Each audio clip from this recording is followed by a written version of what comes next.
Welcome friends, मैं हूं मेडी और आज मैं आपके लिए लेकर आया हूं स्टैटिक जीके के 10 महत्वपूर्ण सवाल। आप सभी को पता है कि स्टैटिक जीके किसी भी एग्जाम के लिए कितना महत्वपूर्ण होता है या हो सकता है। इसे सिर्फ याद करना ही जरूरी नहीं है, अपितु इसे समय समय पर रिवाइज करना भी होता है। तो इस टेस्ट के जरिए चलिए देखते हैं कि आपको कितना जीके पता है, आपका स्कोर क्या रहता है। इसलिए हमने यहाँ पर स्कोर्स को 4 कैटेगरी में डिवाइड कर लिया है। यदि आपके 3 जवाब सही होते हैं तो आप एवरेज कैटेगरी में हैं। यदि आपके 5 जवाब सही होते हैं तो आप गुड कैटेगरी में हैं। यदि आपके 7 जवाब सही होते हैं तो आप वेरी गुड कैटेगरी में हैं।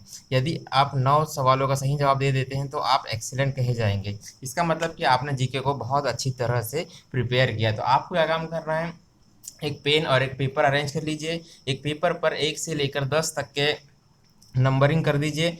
जैसे ही क्वेश्चन आपकी स्क्रीन पर आता है तो आप उस सवाल का जवाब देने की कोशिश करेंगे तथा अपने पेपर में उसे लिख लेंगे। अंत में मेरे जवाब से आप उसे मैच करेंगे।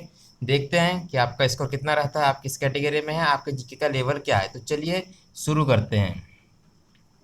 तो हमारा पहला सवाल है, the longest river in the world is the, यानी कि आपको दुनिया की सबसे लंबी बहने वाली नदी का नाम बताना है। ठीक है, तो चलिए आपका टाइम शुरू होता है। मुझे उम्मीद है आपने अपना जवाब अंकित कर लिया होगा। अब मैं इसका सही जवाब बताता हूँ। तो दुनिया की सबसे लंबी बहने वाली नदी नाइल नदी है। ठीक है, अब चलिए अब बाकी नदियों के बारे में भी जानते हैं। जैसा कि आपने देखा, सही जवाब इसका नाइल नदी है। गंगा जो है वह भारत में बहने वाली सबसे बड़ी नदी है। यांगजे जो है यह एशिया में बहने वाली सबसे बड़ी नदी है। और अमेजन यह दक्षिण अमेरिका में बहने वाली सबसे बड़ी नदी है। तो इस क्वेश्चन से हमें इतनी जानकारी प्राप्त हो जाती है। चलिए देखते हैं नेक्स्ट क्वेश्चन। क्वेश्चन नंबर 2 है कि दुनिया में सबसे बड़ा रेगिस्तान कौन सा है, biggest desert in the world. तो आपके पास इसके लिए 4 ऑप्शन है, थार, सहारा, विक्टोरिया, कालाहारी।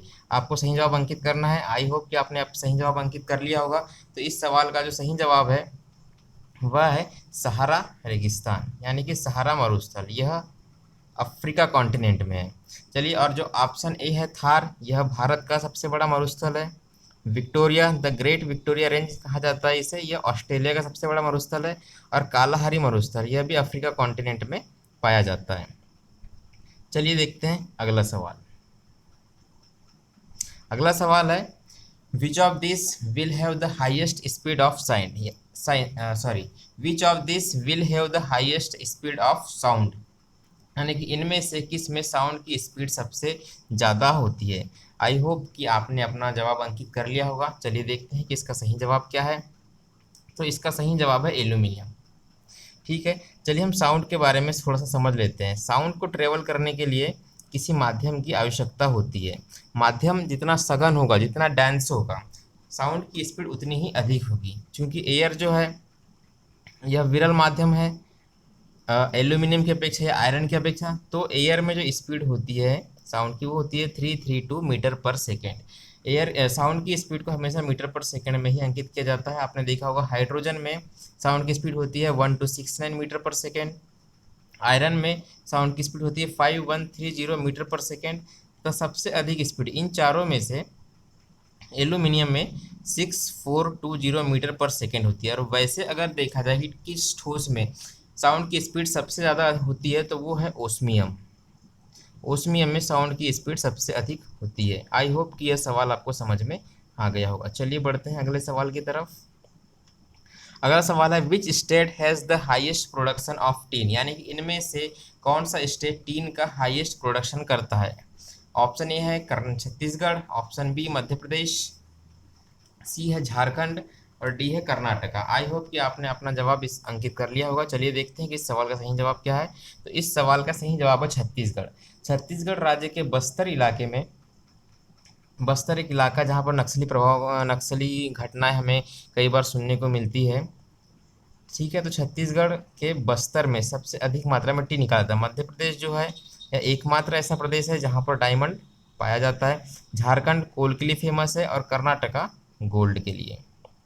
आई होप कि आपको ये सवाल भी समझ में आ गया होगा। चलिए देखते हैं अगला सवाल। अगला सवाल है, when did the national flag to be adopted, Bharat का राष्ट्रीय ध्वज किस तिथि में अपनाया गया? संविधान सभा ने इसे किस तिथि में स्वीकार किया? ठीक है, तो आपके ऑप्शन है 15 अगस्त 1947, 22 जुलाई 1947, 26 जनवरी 1950 या नन ऑफ द अबव। हम जानते हैं कि भारत का जो नेशनल फ्लैग है, ये तो बच्चे बच्चे को पता होगा कि भारत का नेशनल फ्लैग तिरंगा है, जो कि ट्राई कलर का होता है। बीच में एक सर्कल होता है जिसमें कि 24 तीलियां होती है। ठीक है, यहाँ तक क्लियर है। 15 अगस्त 1947 को हमारा देश आज़ाद हुआ था। 26 जनवरी 1950 को हमारे देश में संविधान लागू हुआ था। तो 22 जुलाई 1947 जो है, ये इस सवाल का सही जवाब है। 22 जुलाई 1947 को तिरंगा जो है वह संविधान सभा के द्वारा एक्सेप्ट कर लिया गया था। तिरंगे के बारे में एक एक्स्ट्रा फैक्ट आपको बता दूं कि इसका जो लेंथ रेशो होता है वह 3:2 का होता है। यह सवाल भी एग्ज़ाम में कभी पूछ लिया जाता है। ठीक है, तो इतनी बातें आप इसके बारे में ध्यान रखिए, सफिशिएंट है। चलिए बढ़ते हैं हमारे नेक्स्ट सवाल की तरफ। इसका सही जवाब है 22 जुलाई 1947। ठीक है, नेक्स्ट क्वेश्चन देखते हैं। Economic history of India book was written by. Economic history of India नाम की बुक जो है वह किस राइटर के द्वारा इनमें से लिखी गई थी? फर्स्ट ऑप्शन है Mahatma Gandhi, second option Jawaharlal Nehru, third option Ramesh Chandra Dutt, fourth option Dadabhai Naoroji. ठीक है, चलिए देखते हैं इसका सही जवाब क्या होने वाला है। तो इसका सही जवाब है Ramesh Chandra Dutt.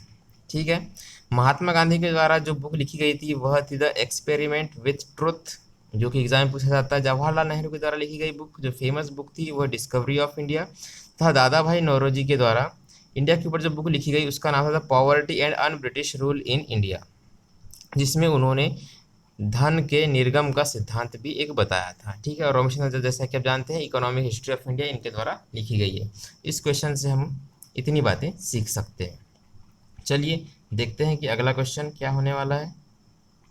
When was the किसान क्रेडिट कार्ड स्कीम लॉन्च? किसान क्रेडिट कार्ड स्कीम कब लॉन्च की गई थी? ठीक है, तो चलिए देखते हैं इसका सही। फर्स्ट ऑप्शन है इसमें 1997, 1998, 1999 या 2000। चलिए देखते हैं कि इसका सही जवाब क्या होता है। तो इसका सही जवाब है 1998। ओके, इसका सही जवाब क्या है? 1998। 1998 को किसान क्रेडिट कार्ड स्कीम लॉन्च थी। उस समय किसकी सरकार थी ये आपको बताना है। कमेंट बॉक्स में कमेंट करके बताइए कि किस सरकार में किसान क्रेडिट कार्ड स्कीम लॉन्च हुई थी। चलिए बढ़ते हैं नेक्स्ट क्वेश्चन की तरफ। नेक्स्ट क्वेश्चन है कि ELISA test used for. ELISA नाम का टेस्ट इनमें से किस बीमारी के लिए होता है? HIV, फर्स्ट ऑप्शन है HIV, सेकंड ऑप्शन है कोविड-19, third option malaria, fourth option TB। चलिए देखते हैं क्या इसका सही जवाब होने वाला है। तो इसका सही जवाब है HIV। ठीक है, एलिजा का फुल फॉर्म या नीचे हमने दिखाया हुआ है। एलिजा का फुल फॉर्म है एंजाइम लिंक्ड इम्यून सॉल्वेंट एसे। ठीक है, HIV नामक वायरस है, जैसा कि आपको पता है एड्स नाम की बीमारी होती है जो कि लाइलाज है। एड्स का full form acquired immuno deficiency syndrome है। वैसे ही कोविड-19 के लिए PCR नाम का एक टेस्ट होता है, इसका फुल फॉर्म है पॉलीमेरिक चेन रिएक्शन। चलिए बढ़ते हैं अगले सवाल की तरफ। अगला सवाल है नॉन अलाइन मूवमेंट यानी कि गुट निरपेक्ष आंदोलन जो हुआ था इसकी स्थापना कब हुई थी? ठीक है, आपके ऑप्शन है 1945, 1961, 1995 या 1948। चलिए देखते हैं कि इसका सही जवाब क्या होने वाला है। तो इसका सही जवाब है 1961। 1961 को नॉन अलाइन मूवमेंट इसकी स्थापना हुई थी। इसे हम NAM नाम के नाम से भी जानते हैं। इसका शॉर्ट फॉर्म है NAM। अब हमें ये पता होना चाहिए कि इसकी स्थापना कब हुई थी। ये तो हमने देख लिया 1961 में हुई थी। अब हम जानते हैं कि इसमें कितने सदस्य थे। इसमें आज के डेट में 120 मेंबर्स हैं। इसके पीछे की कहानी क्या है इसको हम शॉर्टकट में समझते हैं। क्या हुआ था कि द्वितीय विश्व युद्ध के बाद अमेरिका और रसिया दो शक्तियों के रूप में उभरे थे। ठीक है, द्वितीय युद्ध के समाप्त होने के बाद तो इन दोनों देशों में आपस में विकास को लेकर होड़ लगे तथा शीत युद्ध आरंभ हो गया तथा तृतीय विश्व युद्ध जैसी स्थिति बनने लगी। ठीक है, ये एक शीत युद्ध था, डायरेक्टली लोग लड़ते नहीं थे, लेकिन जैसे अगर हम समझना चाहते हैं हम कह सकते हैं जैसे कि अमेरिका ने अगर रॉकेट लॉन्च किया तो रशिया ने भी रॉकेट लॉन्च कर दिया। अमेरिका ने किसी नई खोज की इस क्षेत्र में, तो रसिया भी उसी क्षेत्र में खोज करने के लिए जुट गया, तो होड़ लगी हुई थी अचीवमेंट्स को प्राप्त करने की। ऐसे में इंडिया से पूछा गया या विश्व के अन्य देशों से पूछा गया कि आप किस ग्रुप में रहना चाहेंगे, किसका सपोर्ट करते हैं। तो विश्व के बाकी देशों ने आपस में मिलकर ये कहा कि हम किसी ग्रुप में नहीं रहेंगे, तो इसीलिए उन्होंने अपना एक अलग ग्रुप, नॉन अलाइन मूवमेंट का एक ग्रुप नाम से उन्होंने बना लिया। इसका मतलब कि ये ना रशिया की तरफ थे, नहीं अमेरिका की तरफ थे। इस क्वेश्चन से लगभग हम ये सीख सकते हैं। ठीक है, चलिए देखते हैं ये नेक्स्ट क्वेश्चन क्या होगा। हमारा नेक्स्ट क्वेश्चन है, who founded the independence league. Who founded the India independence league. ठीक है, इंडिया इंडिपेंडेंस लीग नाम की एक संस्था थी। क्वेश्चन में पूछा गया कि इसकी स्थापना इनमें से किसने की थी। फर्स्ट ऑप्शन है Chandrashekhar Azad, second option Subhash Chandra Bose, third option Mahatma Gandhi, fourth option रास बिहारी बोस। चलिए देखते हैं कौन सा जवाब हमारा सही है। तो इसका सही जवाब है रास बिहारी बोस। रास बिहारी बोस ने इंडियन इंडिपेंडेंस लीग की स्थापना टोक्यो में की थी। ठीक है, चलिए